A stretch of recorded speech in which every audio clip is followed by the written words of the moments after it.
नमस्कार दोस्तों, मैं आर्यन शर्मा और आप लोग देख रहे हैं आर्यन ऑनलाइन क्लासेस। तो फ्रेंड्स, आज की इस वीडियो में हम लोग देखने वाले हैं कक्षा 10वीं के इकोनॉमिक्स का 5वां अध्याय। ठीक है, इससे पहले जितने भी अध्याय सभी अध्याय का कंप्लीट वीडियो बन चुका है। अगर आप लोग नहीं देखें तो इसी वीडियो के नीचे डिस्क्रिप्शन बॉक्स में लिंक मिल जाएगा, जहां से आप लोग जाके देख सकते हैं। तो आज का जो अध्याय है 5वां अध्याय रोजगार एवं सेवाएं, इसको भी बिल्कुल आसान तरीका और आसान भाषा में समझने की कोशिश करेंगे, बिल्कुल आसान भाषा में। ठीक है, आप लोग को फटाक से समझ में आ जाएगा।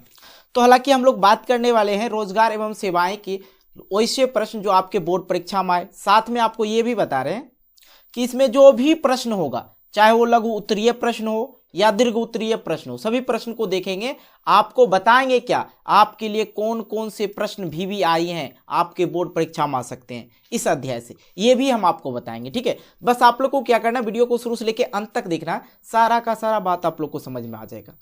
आइए सबसे पहले हम लोग लघु उत्तरीय प्रश्न को कर लेंगे, मतलब शॉर्ट प्रश्न को कर लेंगे। तो शॉर्ट प्रश्न में कौन कौन से प्रश्न है यहाँ पे ध्यान से देखिएगा। ठीक है, तो पहला प्रश्न जो है शॉर्ट प्रश्न किसको बोलते हैं, लघु उत्तरीय प्रश्न को। कि ठीक है, अब शॉर्ट प्रश्न में पहला प्रश्न है आउटसोर्सिंग किसे कहते हैं, आउटसोर्सिंग किसे कहते हैं। तो बिल्कुल आप लोग अच्छी तरह समझ जाइएगा। यहाँ पे देखिए, इसका आंसर करना आप लोग को कि बहुराष्ट्रीय कंपनियां या अन्य कंपनियां से संबंध नियमित सेवाएं स्वयं अपनी कंपनी के वजह, मतलब अपना कंपनी छोड़कर किसी बाह्य या विदेशी स्रोत से संस्था या समूह से प्राप्त करती है, ऐसी सेवाओं को बाह्य स्रोत कहते हैं। बात समझ में आ गया। बाह्य स्रोत किसको कहेंगे, बहुराष्ट्रीय कंपनी या अन्य कंपनियों से संबंध नियमित सेवा जो होती है अपनी कंपनी के वजह दूसरी कंपनी के, मतलब विदेशी स्रोत संस्था या समूह से प्राप्त करती है, ऐसी सेवाओं को क्या बोलते हैं हम लोग, बाह्य स्रोत बोलते हैं। ठीक है, और यह क्रिया प्रौद्योगिकी के व्यापक प्रसार में काफी महत्व की हो जाती है। तो बिल्कुल आप लोग समझ गए कि आप लोग से अगर प्रश्न किया जाए कि आउटसोर्सिंग, ठीक है, आउटसोर्सिंग क्या है, बाहरी स्रोत। ठीक है, आउटसोर्सिंग क्या है, इसका अर्थ क्या होता है कि बाहरी स्रोत। तो आप लोग को आंसर बिल्कुल अपने वे में करना है कि बहुराष्ट्रीय कंपनियां या अन्य कंपनियों से संबंध नियमित सेवाएं स्वयं अपनी कंपनी के बजाय किसी बाहरी या विदेशी स्रोत संस्था से समूह से प्राप्त करती है, ऐसी सेवाओं को बाह्य स्रोत कहते हैं, या यह क्रिया जो है प्रौद्योगिकी के व्यापक प्रसार में काफी महत्व की जाती है।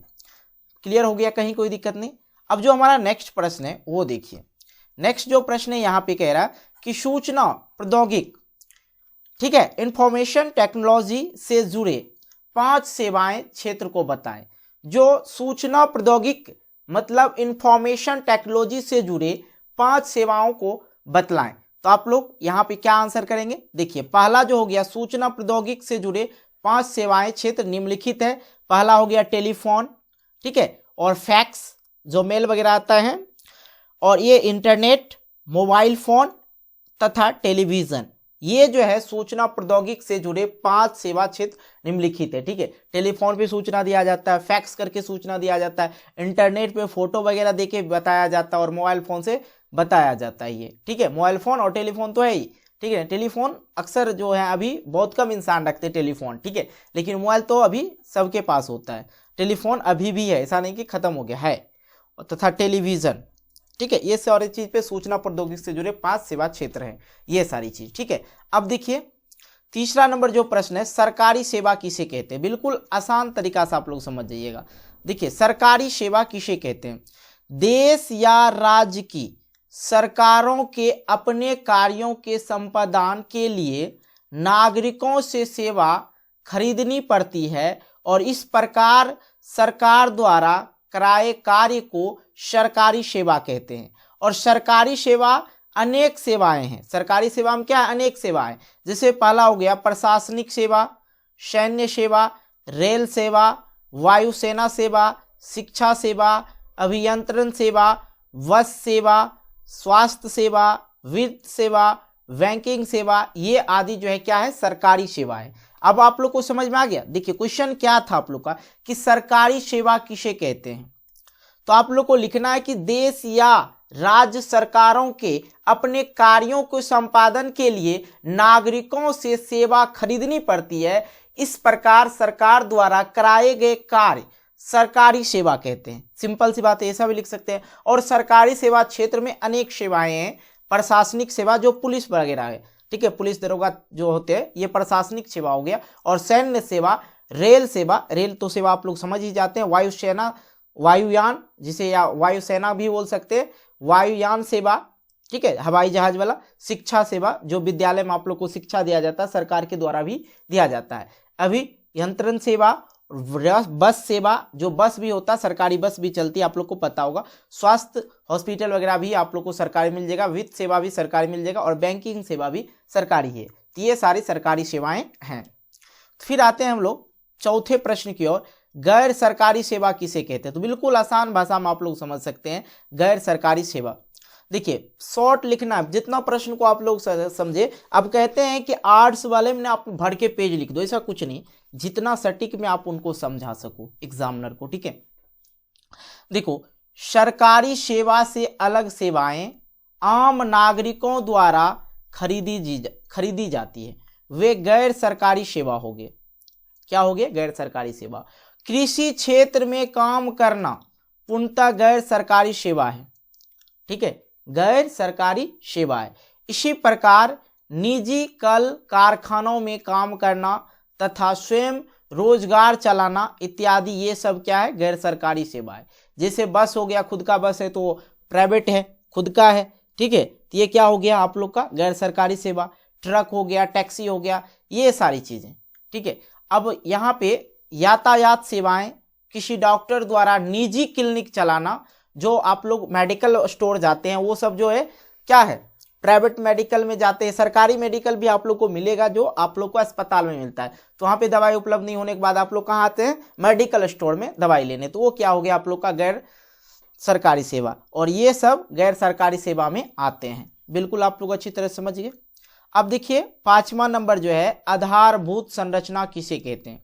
आइए समझते हैं। तो आधारभूत संरचना का 2 भाग में बांटा गया। आधारभूत संरचना को 2 भाग में बांटा गया। पहला आर्थिक, दूसरा गैर आर्थिक। अब आर्थिक आधारभूत संरचना में 4 क्षेत्र आते हैं। आर्थिक मतलब आर्थिक स्थिति, ठीक है, आर्थिक मतलब पैसे के बारे में, सिंपल सी बात, पैसा वगैरह हर चीज जो होता है आर्थिक में आ जाता है, ठीक है। अब देखियो बैंकिंग आ गया, ठीक है, ऊर्जा, यातायात और संचार, ये सारे क्या हो गया आप लोग का? आर्थिक हो गया, ठीक है, आर्थिक हो गया। और ये जो नीचे आपको मैं बताऊंगा गैर आर्थिक, ये क्या हो गया? आर्थिक, और ये हो गया गैर आर्थिक। तो गैर आर्थिक आधारभूत संरचना में 3 क्षेत्र आते हैं। तो पहला हो गया शिक्षा, और दूसरा हो गया नागरिक सेवा, और तीसरा हो गया स्वास्थ्य सेवा। तो बिल्कुल आप लोग समझ गए प्रश्न क्या था। प्रश्न को फिर से समझिए कि आधारभूत संरचना किसे कहते हैं। तो सबसे पहले तो मैंने आपको बताया आधारभूत संरचना जो है को 2 भाग में बांटा गया है। पहला तो हो गया आर्थिक सेवा और दूसरा हो गया गैर आर्थिक। तो आर्थिक आधारभूत संरचना में 4 क्षेत्र आते हैं। अब कौन कौन से आते हैं? बैंकिंग, ऊर्जा, यातायात और संचार सेवा, ठीक है, सिंपल सी बात है। और गैर आर्थिक में क्या हो गया? शिक्षा, नागरिक सेवाएं, स्वास्थ्य सेवाएं, ठीक है, ये सब क्या हो गया? गैर आर्थिक आधारभूत संरचनाएं। समझ में आ गए? क्लियर? कहीं कोई दिक्कत नहीं। आइए अब हम लोग 6ठे प्रश्न की ओर आते हैं। रोजगार और सेवा में क्या अंतर है? रोजगार और सेवा में क्या अंतर? बिल्कुल इसको हम लोग अच्छी तरह समझते हैं, ठीक है, ऊपर कर लेते हैं। देखिए, रोजगार से तात्पर्य ये होता है कि वैसे काम से हैं जिसे कोई व्यक्ति अपना पूंजी या बैंक से ऋण लेकर चलाता है। रोजगार से यह निश्चित नहीं है कि आय प्राप्त होगी ही, कारण कि इसमें कभी कभी घाटा भी उठाना पड़ता है। किसी सरकारी या गैर सरकारी संस्था में काम करके आय प्राप्त करना सेवा है, और सेवा में आय निश्चित होती है और इसमें घाटा का कोई आशंका नहीं होती है। अब नहीं समझे हैं? नहीं समझे? देखिए मैं फिर से आप लोग को समझाता हूं। अब देखिए भाई, रोजगार हम लोग कर रहे हैं, रोजगार बिजनेस कर रहे हैं। अब मान लिया जाए कुछ ऐसे बिजनेस होते हैं जिसमें घाटा लगते हैं, लेकिन सब बिजनेस चलता ही। अब कपड़ा का मॉल खोल लिया, कपड़ा का दुकान खोलिए, अब चल रहा है तो ठीक है, अगर नहीं चला तो घाटे में है। अंडा अंडा बेचने का दुकान खोल दिए। अब आपका जो रोजगार अंडा बेचना, अगर अंडा बिक गया तो सही है, नहीं तो अंडे खराब हो जाएंगे तो क्या होगा, इससे भी नहीं समझ में आया। अब समझ लो सब्जी की दुकान कर रहे हैं अपन लोग, सब्जी चल रहे हैं और सब्जी बिक गया 1 सप्ताह में तो ठीक है, पूंजी ऊपर हो जाएगा। अगर सब्जी नहीं बिकी तो क्या होगा, हम लोग घाटे में चले जाएंगे। तो रोजगार में क्या होता है, घाटा भी लग सकता और बेनिफिट भी मिल सकता है। लेकिन अगर सेवा की बात करें, मैंने आपको प्रश्न जो था आपका क्या था, ध्यान से देखना कि रोजगार जो है क्या होते हैं, जो खुद से किया जाए, चाहे वो आप अंडा बेच लो या सेब बेच लो या कुछ भी कर लो, कल खाने ही क्यों ना खोल लो। और सेवा में क्या होता है, ये सरकारी हो गया, सेवा कर रहे हैं। अब मान लिया जाए आप बिहार पुलिस बन गए हो, तो बिहार पुलिस बन गए हो तो आपका तो एक निश्चित वेतन है कि 40,000 रुपया आपको पर मंथ आएगा, कोई नहीं काटने वाला है। लेकिन रोजगार में 40,000 भी आ सकता और 40,000 घाटा भी लग सकता है, ये होती है। तो सिंपल सी बात, आप लोग को अगर लिखना हो तो लिखना रोजगार से तात्पर्य वैसे काम से है जिससे कोई व्यक्ति अपनी पूंजी या बैंक से ऋण लेकर चलाता है। रोजगार से यह निश्चित नहीं है कि आय प्राप्त होगी, कारण है कि इसमें घाटा, कभी कभी घाटा भी उठाना पड़ता है। और किसी सरकारी या गैर सरकारी संस्था में काम करके आय प्राप्त करना सेवा हो गया, और सेवा में आय जो है क्या होता है, निश्चित होती है और इसमें घाटा का कोई आशंका नहीं लगी रहती। समझ में आ गई, बिल्कुल कहीं कोई दिक्कत नहीं। आइए 7वें नंबर प्रश्न को करते हैं। 7वां नंबर है आर्थिक संरचनाएं का क्या महत्व है। बिल्कुल समझना, आर्थिक संरचनाएं का क्या महत्व है, आर्थिक संरचनाएं का क्या महत्व है। तो आंसर करना आप लोग को कि जिन संरचनाओं से देश के आर्थिक विकास में सहायता मिलती है उसे आर्थिक संरचना कहते हैं। और इस क्षेत्र में वित्तीय संस्थाओं का आर्थिक महत्व होता है और बैंकिंग सेवा इसमें सबसे ऊपर होता है।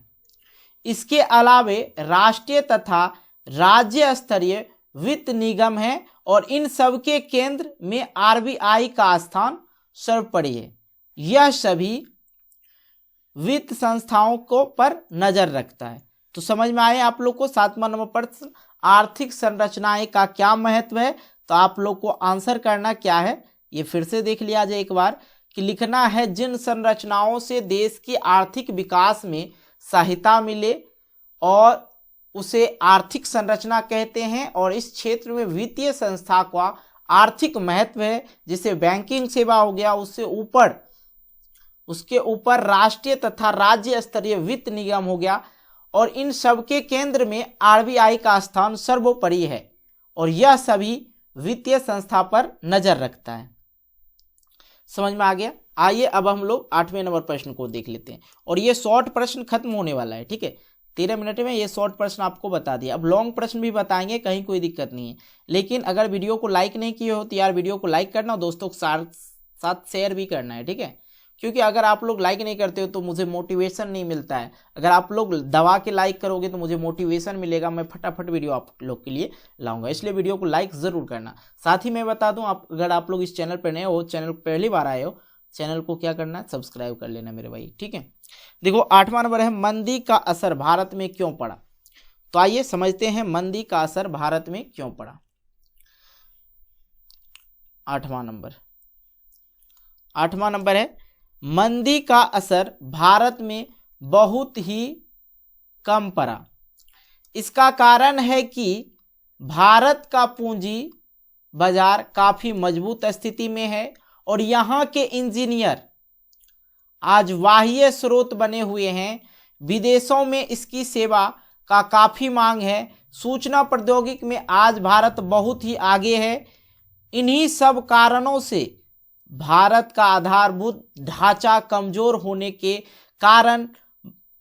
होने के बावजूद भी विश्व में आई मंदी का प्रभाव यहाँ कम पड़ा और महंगाई बढ़ी। लेकिन केंद्र सरकार के गैर जिम्मेदार निर्णयों के कारण मंदी से नहीं। अब नहीं समझे होंगे, चलिए मैं आपको अच्छी तरह समझाता हूं। देखिए भारत में मंदी का असर के बारे में बिल्कुल अच्छी तरह समझिए। मंदी का असर भारत में बहुत ही कम पड़ा। इसका कारण है यह है कि भारत का पूंजी बाजार जो है काफी मजबूत स्थिति में है और यहाँ के इंजीनियर आज बाह्य स्रोती बने हुए हैं। विदेशों में इसकी सेवा का काफी मांग है। सूचना प्रौद्योगिकी में आज भी भारत बहुत ही काफी आगे है और इन्हीं सब के कारणों से भारत का आधारभूत संरचना जो है ढांचा कमजोर होने के बावजूद विश्व में आई मंदी का प्रभाव यहाँ कम पड़ा और महंगाई बढ़ी, लेकिन केंद्रीय सरकार के गैर जिम्मेदार निर्णयों के कारण, मंदी से नहीं। ठीक है, अब देखिए महंगाई तो बढ़ी, लेकिन ऐसा नहीं है कि क्यों बढ़ी। महंगाई बढ़ी लेकिन क्यों बढ़ी, तो केंद्र सरकार के गैर जिम्मेदारी निर्णयों के कारण बढ़ी, लेकिन मंदी से नहीं महंगाई बढ़ी थी। बिल्कुल क्लियर हो गया। आइए 90 नंबर प्रश्न। चलिए अब 90 नंबर जो प्रश्न है उसको देख लीजिए। अब 90 नंबर जो प्रश्न में है क्या कह रहा है यहाँ पे, थोड़ा सा अच्छा अब हो गया। वैश्वीकरण का प्रभाव सेवा क्षेत्र पर क्या पड़ा, आइए समझते हैं। वैश्वीकरण का प्रभाव सेवा क्षेत्र पर क्या पड़ा, तो आइए समझते हैं बिल्कुल अच्छी तरह से। तो वैश्वीकरण का सेवा क्षेत्र पर यह प्रभाव पड़ा कि अपनी सेवा बेचने वालों को अपने देश के अलावे विश्व के अन्य देशों में भी काम मिलने लगा। लोगों को दूसरे देशों में जाकर रोजगार करने या रोजगार प्राप्त करने का खुला अधिकार प्राप्त हो गया और विकसित देशों में भी भारतीय मूल के वैज्ञानिकों को काम करने का मौका मिल गया। भारतीय वैज्ञानिक कुशल तथा काम वेतन पर भी अच्छा काम करके विदेशों में भी अपना जगह बनाने में पूरी तरह सफल होने लगे। यह वैश्वीकरण का ही प्रभाव था। प्रश्न क्या था मेरे भाई कि वैश्वीकरण का प्रभाव सेवा क्षेत्र पर क्या पड़ा, तो आंसर क्या करना है कि वैश्वीकरण का सेवा क्षेत्र पर यह प्रभाव पड़ा कि अपनी सेवा बेचने वालों को अपने देश के अलावे विश्व के अन्य देशों में भी काम मिलने लगा। ठीक है, और लोगों को दूसरे देशों में जाकर रोजगार करने या रोजगार प्राप्त करने का खुला अधिकार प्राप्त हो गया और विकसित देश में भी भारतीय जो है मूल के वैज्ञानिकों को काम करने का मौका मिल गया और भारतीय वैज्ञानिक जो थे बिल्कुल कुशल और कम वेतन पर भी अच्छा काम करके विदेशों में भी अपना जगह बना लिया। भारतीय हैं और बनाने में पूरी तरह सफल होने लगा और यही है क्या है वैश्वीकरण का प्रभाव। तो बिल्कुल आप लोग अच्छी तरह से समझ गए। और हाँ, बिहार में अभी अब लगभग तो बिहार के ही बच्चे होंगे, तो बिहार जो है, बिहार के इंसान जो है, आदमी जो है अभी भी देश नहीं विदेश में रह के अपना छवि दिखा रहे हैं। ठीक है, ऐसा कोई जगह नहीं जहां बिहारी पहुंचा नहीं है, हर जगह बिहारी है। इसलिए चलिए कोई नहीं, आगे देखते हैं। आगे जो है हमारा प्रश्न है लॉन्ग टाइप प्रश्न। ठीक है, अब देखो लॉन्ग टाइप प्रश्न में क्या है कि सेवा क्षेत्र पर एक संक्षिप्त लेख लिखें। ठीक है, सेवा क्षेत्र पर आइए बिल्कुल आप लोग को अच्छी तरह समझाते हैं। ठीक है, सेवा क्षेत्र पे एक लेख लिखना है। तो लिखना है सेवा क्षेत्र रोजगार का एक व्यापक क्षेत्र है, चाहे वो कृषि क्षेत्र हो या उद्योग क्षेत्र। सभी क्षेत्रों में सेवा के लिए मानव संसाधन की आवश्यकता पड़ती है। आज वर्तमान समय में भारत के सकल घरेलू उत्पादन 50% सेवा क्षेत्र से ही प्रदान करता है। विश्व के विकसित देशों की तुलना में काफी विकासशील देशों में बेरोजगार लोगों की संख्या अत्यधिक, जिसका कारण है कि विकासशील देशों में जनसंख्या के अत्यधिक वृद्धि है और जहां सेवा विस्तार के लिए शिक्षा का प्रचार प्रसार करना आवश्यकता है, जहां लोगों को साक्षर नहीं बल्कि शिक्षित, विशेषज्ञ, निपुण बनाने में आवश्यकता है और जिससे सेवा क्षेत्र का विस्तार किया जा सकता है। तो बिल्कुल आप लोग इस प्रकार से लेख लिखेंगे सेवा क्षेत्र पर, तो बिल्कुल इसी भाषा में लिखना है। सेवा क्षेत्र रोजगार का एक व्यापक क्षेत्र है। क्या है? व्यापक क्षेत्र है, चाहे वह कृषि क्षेत्र क्यों ना हो, चाहे उद्योग क्षेत्र का क्यों ना हो, सभी क्षेत्रों में सेवा के लिए मानव संसाधन की आवश्यकता पड़ती है।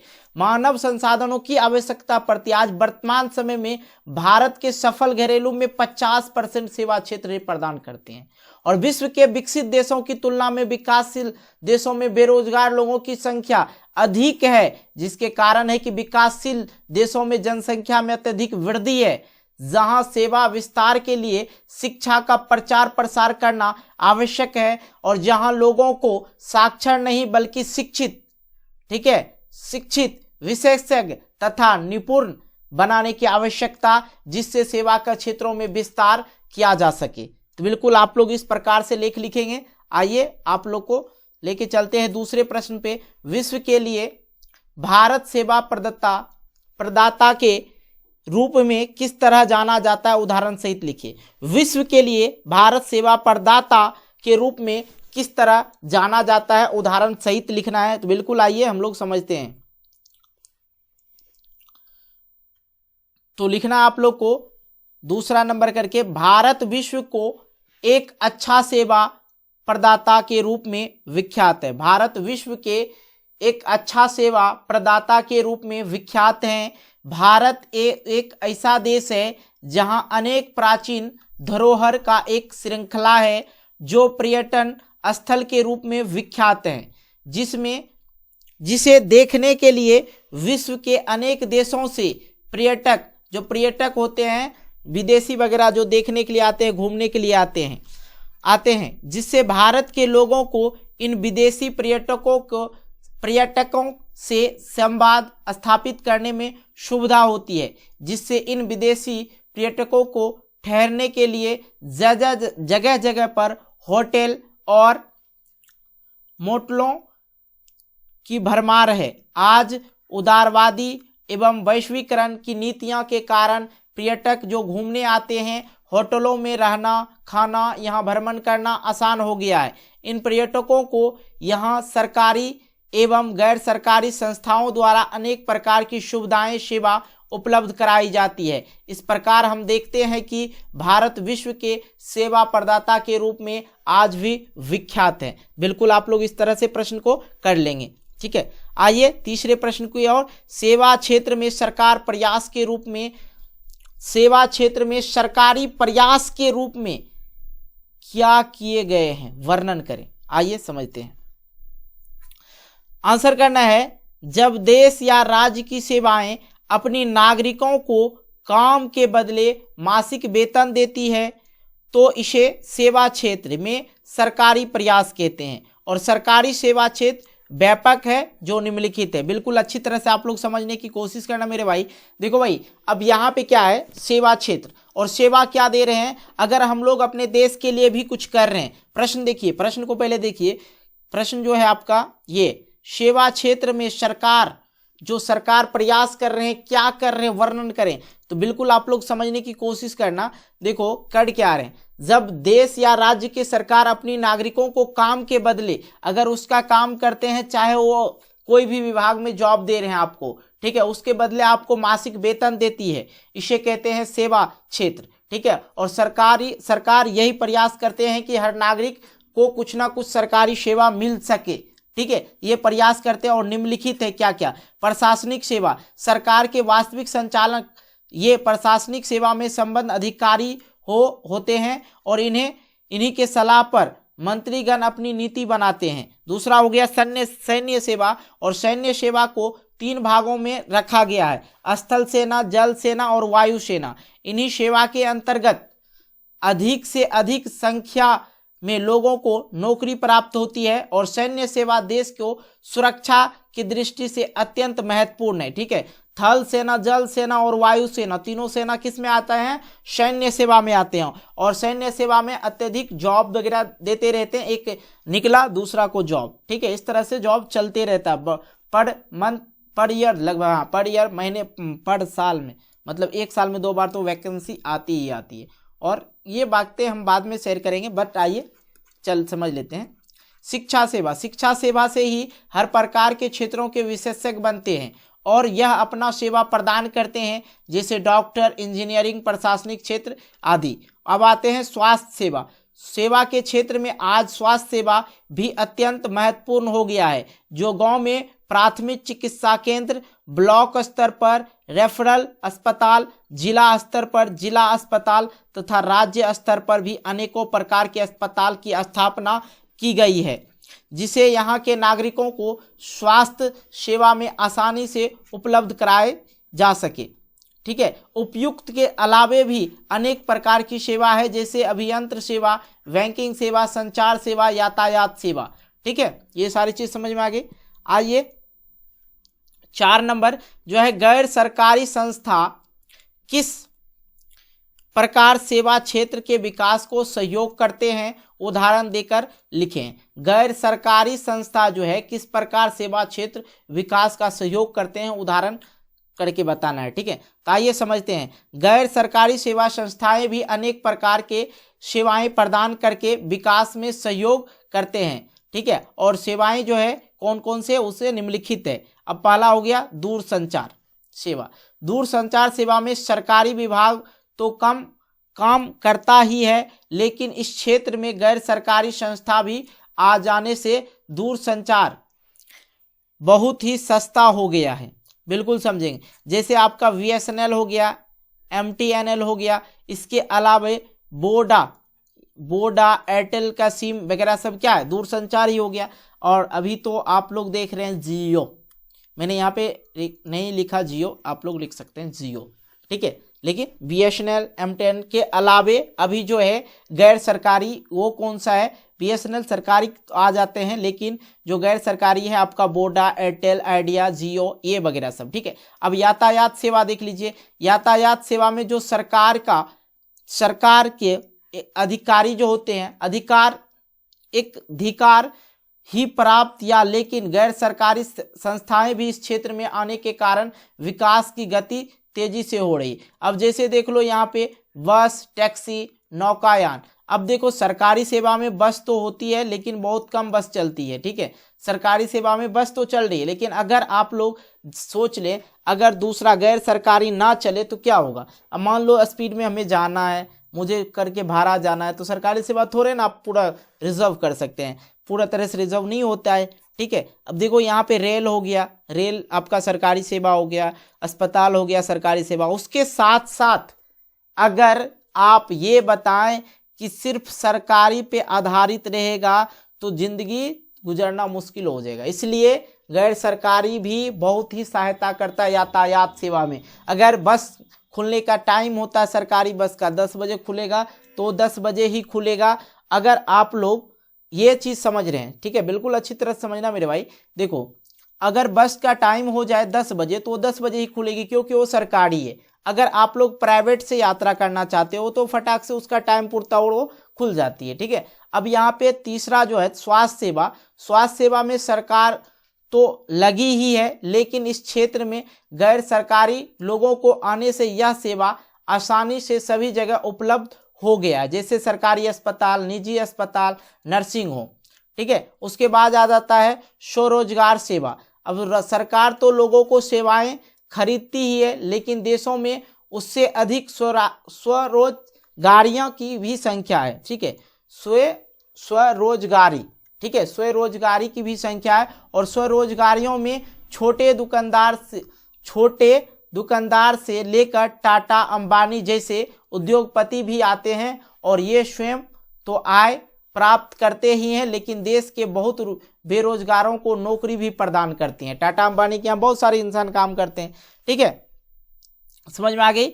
आइए 5वें नंबर प्रश्न करते हैं। वर्तमान आर्थिक मंदी का प्रभाव भारत सेवा क्षेत्र पर किस प्रकार पड़ा, ये बताना है। तो बिल्कुल अच्छी तरह समझ लीजिएगा आप लोग, बस इतना ही आप लोग को लिखना है क्या कि वर्तमान आर्थिक मंदी के चपेट में बड़े बड़े विकसित देश भी आ चुके थे, जिसके कारण वहां के अनेक बैंकों के दिवालिये हो गए थे। लेकिन आर्थिक मंदी का प्रभाव भारत पर अपेक्षाकृत कम पड़ा था, क्योंकि यहाँ के पूंजी बाजार काफी मजबूत था, क्योंकि यहाँ के सभी प्रकार की संस्थाएं आसानी और सस्ते में उपलब्ध हो जाते हैं, और भारत के आधारभूत संरचना जो है काफी कमजोर है। फिर भी आर्थिक मंदी के कुप्रभाव से यहाँ कुछ नहीं कुप्रभाव नहीं पड़ा, और जहां विदेशों में अमीर आदमी तक आत्महत्या करना पड़ा था, लेकिन भारत में किसान वर्ग के लोग ही आत्महत्या करने के लिए विवश होते हैं। लेकिन यहाँ इसका कारण आर्थिक मंदी नहीं बल्कि खराब मौसम रहा है। ठीक है, यहाँ के किसान अगर क्या करते हैं, अपना आत्महत्या करना चाहते हैं, उसका मतलब ये नहीं कि मंदी है, मंदी के कारण किसान नहीं आत्महत्या करते हैं, लेकिन यहाँ के जो मौसम है खराब होते हैं। लेकिन यह कहना गलत हो पड़ा, यहाँ भी उद्योग से कुछ लोगों की छटनी हुई है, वे बेकारी और चक्की में पिसते रहे हैं, बेकारी की चक्की में हमेशा वो पिसते रहे, बाध्य हो गए हैं, लेकिन इसकी संख्या बहुत ही कम है। तो बिल्कुल आप लोग ये अध्याय आराम से समझ गए होंगे, कहीं कोई दिक्कत नहीं हुआ होगा। तो आज की इस वीडियो में हमने 5वें अध्याय को खत्म कर दिया, कहीं कोई दिक्कत नहीं हुआ। अगर आप लोग इसका पीडीएफ लिंक लेना चाहते हो, पीडीएफ कैसे डाउनलोड करना है, तो जस्ट आप लोग को टेलीग्राम में आप लोग को जैसे ही इसके डिस्क्रिप्शन बॉक्स में जाइएगा तो वहाँ पर लिखा होगा पीडीएफ लेने के लिए लिंक पे क्लिक करें। लिंक पे जैसे क्लिक कीजिएगा आप लोग को टेलीग्राम चैनल ज्वाइन करने के लिए आएगा, और टेलीग्राम चैनल आप लोग ज्वाइन कर लीजिएगा, वहाँ पर आप लोग को ये बहुत सारे पीडीएफ आप लोग को देखने को मिल जाएगा। मिलते हैं एक नई वीडियो को लेकर, तब तक के लिए बाय बाय, जय हिंद जय भारत। लेकिन आप लोग लाइक जरूर कर देना, क्योंकि आपका एक लाइक मुझे मोटिवेट करता है एक नई वीडियो बनाने के लिए। मिलते हैं एक नई वीडियो के, तब तक के लिए बाय बाय।